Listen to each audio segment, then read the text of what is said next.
Welcome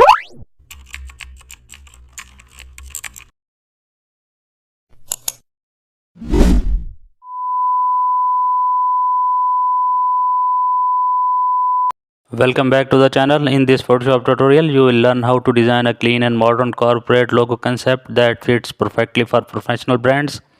Start with a square canvas and set your background to neutral colors like white or light gray.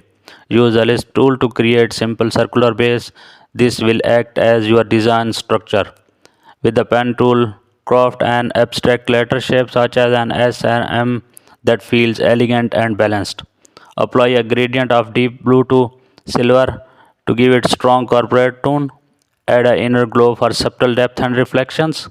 Finally, position that logo on dark background and type the brand name using a professional font like bold. The result is clean, modern symbol that looks ready for any professional identity or presentation. Thanks.